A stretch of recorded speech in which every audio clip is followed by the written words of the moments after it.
Hello everyone, नमस्ते, राधे राधे। तो कैसे हो आप सभी। आज के वीडियो में हम हरितालिका व्रत के बारे में बात करेंगे, जिसे तीजा का व्रत भी कहते हैं। तो हरितालिका तीज का व्रत इस साल कौन से तारीख को पड़ेगा, उसका शुभ मुहूर्त क्या होगा और ये व्रत क्यों किया जाता है और इसकी पूजा विधि क्या है, आज के वीडियो में हम लोग ये बात करेंगे। तो चलिए वीडियो को स्टार्ट करते हैं।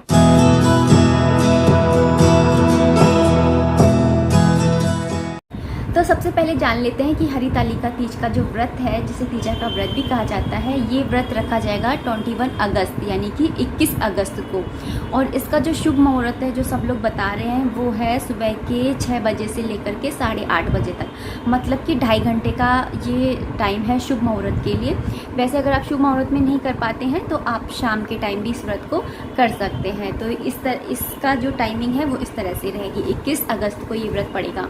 तो चलिए जानते हैं कि व्रत क्यों किया जाता है। ये व्रत इसलिए किया जाता है कि जो सती माता है, मतलब पार्वती माता हैं, उन्होंने भगवान भोलेनाथ को पाने के लिए ना काफ़ी बरसों तक, मतलब काफ़ी दिनों तक है ना, सालों तक व्रत किया था और भूखी प्यासी रही थी। और थोड़े दिन वो बेलपत्र के खाकर ही जीवित रही थी। फिर उसके बाद में उन्होंने खाना पीना ही छोड़ दिया था। तो उन्होंने ही निर्जला व्रत किया था, तो भोलेनाथ को पाने के लिए। तो तब से ही ये हरितालिका तीज के व्रत के रूप में मनाने लग गए हैं। तो ये इसलिए ये व्रत किया जाता है। और अगर सिंपल भाषा में कहूँ, अगर अपनी भाषा में कहूँ तो अपनी भाषा में ये है कि सुहाग, सौभाग्य, संतान और स्वास्थ्य, इसको पाने के लिए ये व्रत को किया जाता है। तो चलिए अब जानते हैं कि जो ये व्रत है उसकी पूजा विधि क्या है।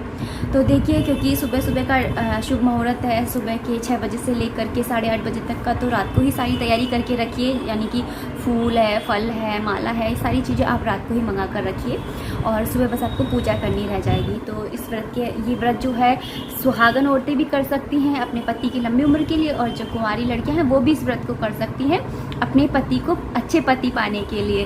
तो जो ये व्रत होता है ना, ये करवा चौथ से भी कठिन व्रत होता है, क्योंकि करवा चौथ का व्रत होता है वो निर्जला व्रत होता है। लेकिन उसका ये होता है कि हम चांद देख करके रात को खाना तो खा लेते हैं, लेकिन इस व्रत में तो ये होता है कि भूखा प्यासा ही रहना पड़ता है। पूरी रात भर ऐसे सो जागरण कर के, मतलब रात के 12 बजे तक तो जगना ही होता है। फिर उसके बाद में आप सो सकते हैं। फिर सुबह उठ करके नहा धो करके और एक बार आरती करने के बाद में फिर उसके बाद में हम कुछ खा सकते हैं। ये व्रत इतना लंबा चलता है, मतलब कि 24 घंटे पूरा मतलब रहना पड़ता है। और इस व्रत की खासियत यह है कि इस व्रत के लिए दिन आप जो भी मांगेंगे ना, वो आपकी मन्नत पूरी होगी ही होगी, ये और है।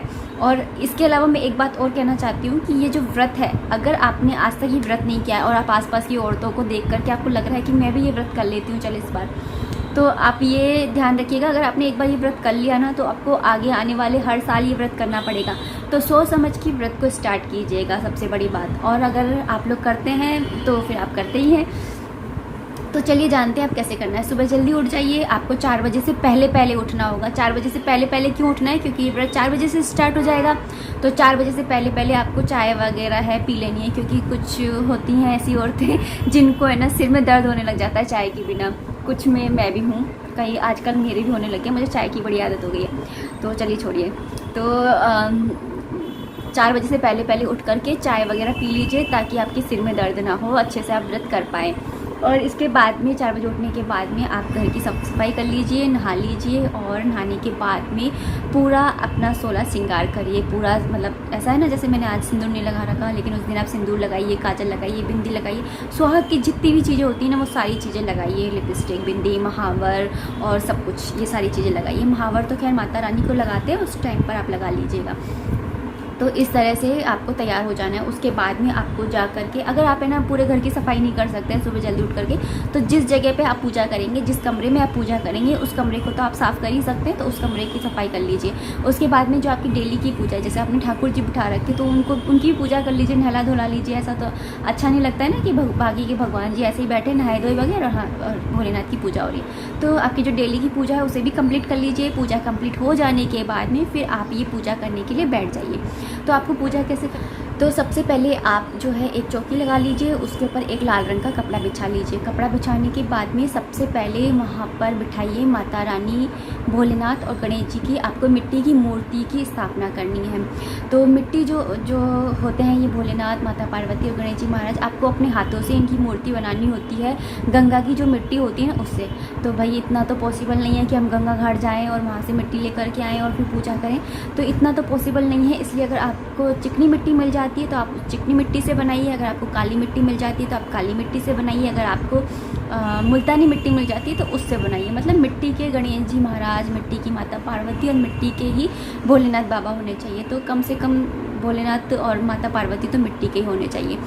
तो और जो गणेश जी महाराज है उसके लिए आप क्या कर सकते हैं, एक सुपारी आती है ना वो लीजिए, साबुत सुपारी, और उसके ऊपर मोली होती है ना जो कलावा होता है जो हाथ में बांधते हैं रेड कलर का, उसको लपेट दीजिए और उसको गणेश जी मान करके उनकी स्थापना कर दीजिए। और माता पार्वती मिट्टी की कैसे बनानी है, ऐसी ये उंगली है ना इस शेप की बनानी, थोड़ी सी इससे मोटी ऐसी बना के रख दीजिए। और शिवलिंग भी इस शेप की बना लीजिए। तो इस तरह से आपको तीनों को बना लेना है। अगर आपको आप ये ऐसे नहीं बना सकते तो बाज़ार में बने बनाए भी मिलते हैं। और अगर आपको ये नहीं मिलते हैं, क्योंकि लॉकडाउन चल रहा है भाई, अगर मिले तो मिले, नहीं मिले तो ना भी मिले, तो जो ये है हमारे घर में हम पूजा करते हैं, तस्वीर है जिसके अंदर माता पार्वती हैं, भोलेनाथ हैं और गणेश जी महाराज बैठे हैं, उस तस्वीर को भी आप रख सकते हैं। तो आप है ना इतना टेंशन मत लीजिएगा कि हम तो मिट्टी के खान से लाएँ, आप इस तस्वीर को भी रख सकते हैं। तो होता यह है कि पूजा के बाद में विसर्जन करना होता है और हम इन तस्वीरों को थोड़ी विसर्जित करेंगे। मिट्टी जो होती है वो बहुत ज़्यादा शुभ मानी जाती है, शुद्ध मानी जाती है, इसलिए मिट्टी को रखा जाता है। तो चलो कोई बात नहीं, हम तस्वीर को रख लेंगे और नहीं करेंगे विसर्जन। वैसे भी लॉकडाउन में कहाँ बाहर जाना होना है। और वैसे विसर्जन जो है, आप विसर्जन का मैं बताऊं तो विसर्जन जो है एक टब ले लीजिए, उसके अंदर पानी भर लीजिए और उसके अंदर विसर्जन कर दीजिए। और फिर जो पानी होगा ना उसको आप बाहर गमले में डाल दीजिए। तो इस तरह से आप विसर्जन कर दीजिएगा। इस बार इस तरह से ही करना पड़ेगा विसर्जन। तो इस तरह से विसर्जन करते हैं। तो चलिए उस पर आते हैं कि किस तरह से पूजा करनी है, कहाँ पहुँच गई लास्ट में। तो चौकी लगा दी, उसके ऊपर कपड़ा बिछा दिया, उसके बाद में वो तस्वीर रख दी, मिट्टी की मूर्ति रख दी। अब उसके बाद में आपको है थोड़े से चावल लेने हैं, चावल लेकर के सफ़ेद रंग के, और उसके ऊपर आपको कलश की स्थापना करनी है। मतलब कि एक तांबे का लोटा लेना है, उसके अंदर आपको अक्षत, सिक्का, हल्दी की गांठ और सुपारी ये डाल करके और उसकी स्थापना करनी है। अगर आप ये चीज़ें डाल करके और उसके ऊपर वो अशोक के पत्ते होते हैं ना वो उससे सजा दीजिए। अगर आप इतना नहीं कर सकते तो चावल के ऊपर लोटा रख दीजिए और कलश की स्थापना करके और फिर जो है पूजा स्टार्ट करेंगे। तो सबसे पहले आप जो है भोलेनाथ को जल अर्पण कीजिए और माता पार्वती और गणेश जी महाराज को सिर्फ छींटे मार दीजिए। और जो भोलेनाथ है उनको एक प्लेट के अंदर रख लीजिए, जिससे आपने लाएंगे तो पानी वानी इधर उधर ना फैले। और जो गणेश जी महाराज हैं और माता पार्वती हैं उनको आप चावल होते हैं ना उनके ऊपर हल्दी बुरक दीजिए। हल्दी बुरक करके उनको ऐसे ऐसे कर लीजिए तो वो पीले रंग के हो जाएंगे। तो उन पीले रंग के हो जाएंगे ना, उनको आसन के ऊपर लाल कपड़ा बिछाया हमने, उसके ऊपर थोड़ा सा यूँ बिखेर दीजिए। फिर उसके ऊपर माता पार्वती जी को बिठा दीजिए, गणेश जी को बिठा दीजिए। तो सबसे पहले गणेश जी को बिठाइएगा, गणेश जी की स्थापना, फिर माता पार्वती जी की, फिर भोलेनाथ को आप प्लेट में बिठा दीजिए।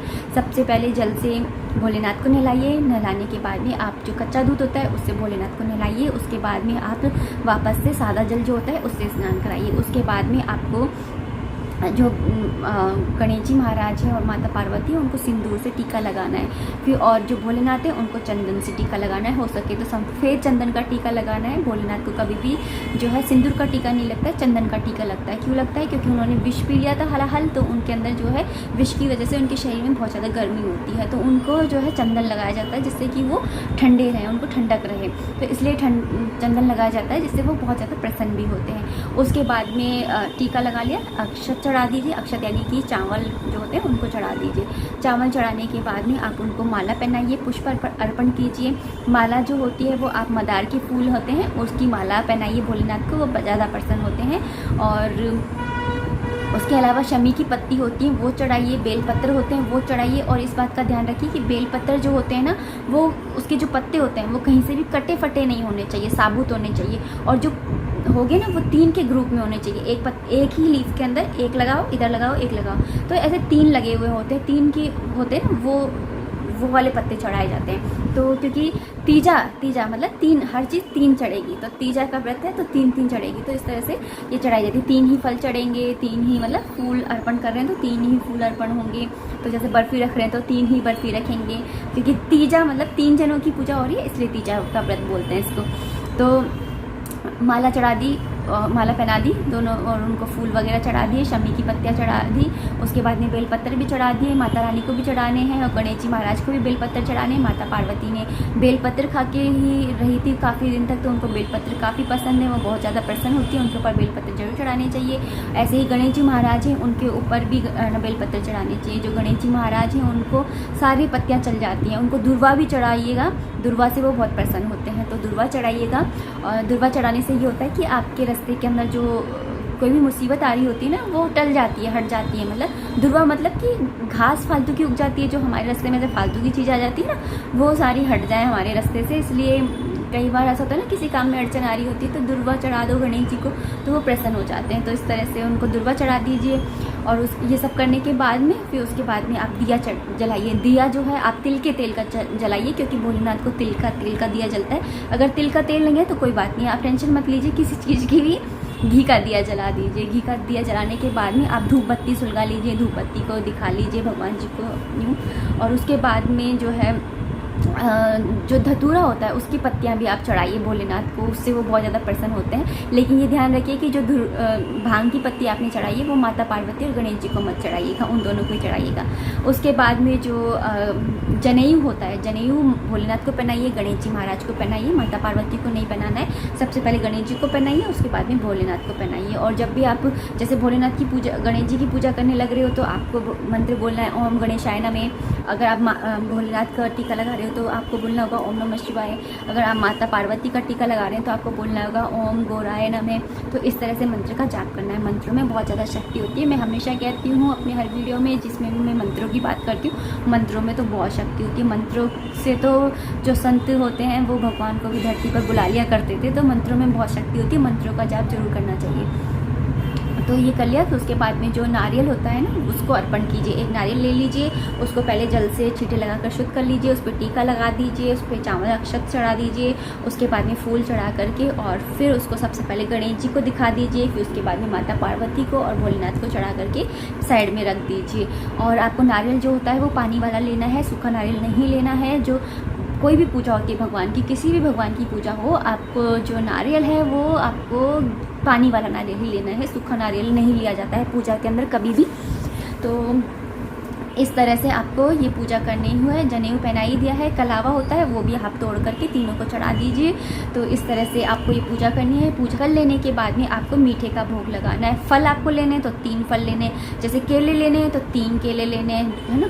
और अगर आप जैसे सेब ले रहे हैं तो 3 सेब लेने हैं। ऐसे नहीं कि आपने 1 सेब रख दिया, 2 सेब रख दिया, ऐसे नहीं, 3 ही लेने हैं। क्योंकि अपने यहाँ पे पता है क्या रिवाज है कि 3 तिगाड़ा काम बिगाड़ा। तो आप सोचते होंगे कि पूजा में 3 चीज़ ना रखें, लेकिन ये पूजा ऐसी है इसके अंदर 3 ही रखे जाते हैं। तो आप 3 रखिएगा। जैसे कोई मिठाई आप बना रहे हैं, जैसे बर्फ़ी लाए हैं तो 3 बर्फ़ी रखिएगा। तो इस तरह से आप जो है पूजा करिएगा। और हो सके तो घर की बनी हुई चीज़ें बनाई रखिएगा, जैसे गुजिया बनाते हैं कई लोग, मठरी बनाते हैं मीठी वाली, तो ये चीज़ें भी बना सकते हैं। या फिर आप चूरमे के लड्डू होते हैं ना, वो बना सकते हैं। गणेश जी को लड्डू बहुत पसंद है तो आप लड्डू भी चढ़ा सकते हैं।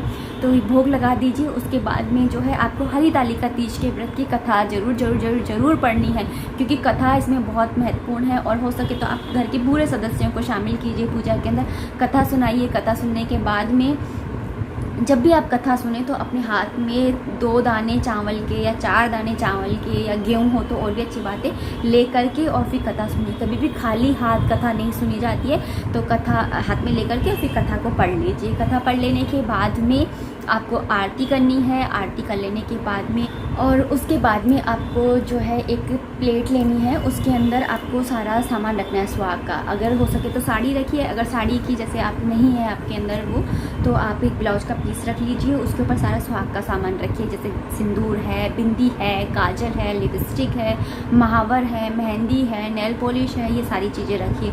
सारा सुहाग का सामान रख लेने, चूड़ी है ना, बिछिए हैं, तो ये सारी चीज़ें रख करके और फिर माता रानी के गणेश जी महाराज को दिखा दीजिए, माता पार्वती जी को दिखा दीजिए, भोलेनाथ को दिखा दीजिए और उनसे दिखा करके और मतलब कपड़ा जो है उनको उड़ा दीजिए तीनों को एक साथ, और जो चूड़ियाँ हैं वो माता रानी के आगे रख दीजिए, बिंदी जो है उसमें से निकाल के माता रानी को लगा दीजिए। तो सारी चीज़ें लगा दीजिए, सिंदूर चढ़ा दीजिए। तो इस तरह से करने के बाद में और आप उनसे ये प्रार्थना कीजिए कि जैसे ये जो सारा सुहाग का सामान जो आप चढ़ा रहे हो दिखाते हुए बोले कि हे माता रानी, हे भगवान, हे गणेश जी महाराज, ये जो सुहाग का सामान है इसकी अधिकारी मैं आजीवन रहूं, जब तक जीऊँ मैं सुहागन ही रहूं। ये वाली प्रार्थना कीजिए और फिर उसके बाद में माता रानी को ढोक लगा लीजिए, गणेश जी महाराज को ढोक लगा लीजिए और भोलेनाथ को ढोक लगा लीजिए। तो इस तरह से इस व्रत को किया जाता है। और जो ये जो सामान है ये सारा सुहाग का, ये या तो आप घर की जो बड़ी औरतें हैं उनको पैर लग करके दे दीजिए, और अगर घर में जैसे नंद भी है, 2-3 जेठानियाँ हैं, सास भी है, तो आप है ना माता रानी को तो एक चढ़ा दीजिए, लेकिन उसके अलावा आप 3-4 थालियाँ बना करके उनको भी दान कर दीजिए। सुहाग का सामान जितना ज़्यादा दान किया जाता है उतना ही अच्छा होता है। और मंदिर में जाकर आप, अगर आपकी नहीं है घर में कोई बड़ा बूढ़ा, तो आप है ना मंदिर में जा कर के और फिर ब्राह्मणी को दे सकते हैं, या मंदिर में जा कर के पंडित जी को दे सकते हैं। तो इस तरह से आप जो है पूजा का सामान उनको दे दीजिए, और जो भोलेनाथ हैं जो आपने जो मूर्ति बनाई है उसको, और जो फल फूल है और माला वगैरह है उसको पानी के अंदर विसर्जन करना है आपको। तो आप, अगर कुछ लोग होते हैं जो घर के अंदर ही पूजा कर लेते हैं, लेकिन कुछ लोग होते हैं मंदिर जाके पूजा करते हैं, तो मंदिर में भी जाओगे तब भी ये ऐसी ही पूजा होती है। बस वहाँ पर ये होता है कि कहानी जो होती है ना, कथा, वो पंडित जी सुना देते हैं, ये थोड़ा सा फ़ायदा हो जाता है, लेकिन कोई बात नहीं, हम खुद ही पढ़ लेंगे। तो इस तरह से आपको ये पूरा व्रत कर लेना है, और पूरे रात के 12 बजे तक आपको जगना है, जागरण करना है। हो सके तो भगवान जी का भजन कीर्तन कीजिए, और हो सके तो मंत्र का जाप कीजिए, ओम नमः शिवाय, ओम नमः शिवाय, या फिर ओम महामृत्युंजय मंत्र होता है उसका जाप कीजिए। तो इस व्रत की एक ये विशेषता है कि इस व्रत के में जो भी मांगा जाता है ना वो ज़रूर ज़रूर ज़रूर मिलता है। लेकिन जैसे कोई और व्रत हम करते हैं तो उसमें तो एक घड़ी हमें ना भी मिलता हो, जैसे कई बार हो जाता है हमने इतनी प्रार्थना करी हमें तो मिला ही नहीं। लेकिन ये व्रत ऐसा है, अगर हम ये व्रत को करेंगे ना तो हमें ज़रूर ज़रूर मिलता है। और इसके अलावा जो कोई भी पूजा हो, कोई भी व्रत हो, हमेशा भक्ति से, भावना के साथ में करना चाहिए। हो सकता है कि हम थोड़ी बहुत ऊंच नीच कर दें, इधर उधर कर दें, कोई सामान मिल रहा है, कोई सामान नहीं मिल रहा है, तो टेंशन लेने की ज़रूरत नहीं है। भगवान जो होते हैं वो भाव के भूखे होते हैं। लेकिन वही है कि ना, लास्ट में जब पूजा कंप्लीट हो जाए तो उनसे क्षमा याचना जरूर कीजिए कि भगवान जी, अगर मुझसे पूजा में कोई भी कमी रह गई हो तो प्लीज़ आप मुझे माफ़ कर दीजिएगा, और मैं तो आपकी बेटी हूँ, आपकी बच्ची ही हूँ, मैं आपकी दया की पात्र हूँ, आप मुझे सजा दें, मैं इस योग्य नहीं हूँ, मैं तो आपकी चरणों की धूल के बराबर भी नहीं हूँ। तो मुझे आपका आशीर्वाद चाहिए, आपका साथ चाहिए, आपका प्यार चाहिए, बस इसके अलावा कुछ भी नहीं चाहिए। अगर आप हमारे साथ हैं तो बस, और सब कुछ हमारे पास है। तो इस तरह से आप ये पूजा जो है वो कंप्लीट कीजिए। तो बस आई रियली होप कि आपको जो हरितालिका तीज का व्रत है वो समझ में आया होगा कि कब है हरितालिका तीज का व्रत, उसका शुभ मुहूर्त क्या है, या हरितालिका तीज का व्रत जो है वो क्यों किया जाता है, और इसकी पूजा विधि क्या है। तो आपको अब अच्छे से समझ में आ गया होगा। तो चलिए अब इस वीडियो को यहीं पर ही एंड करते हैं, मिलते हैं नेक्स्ट वीडियो में। टिल देन बाय बाय, जय माता दी, राधे राधे, जय भोले।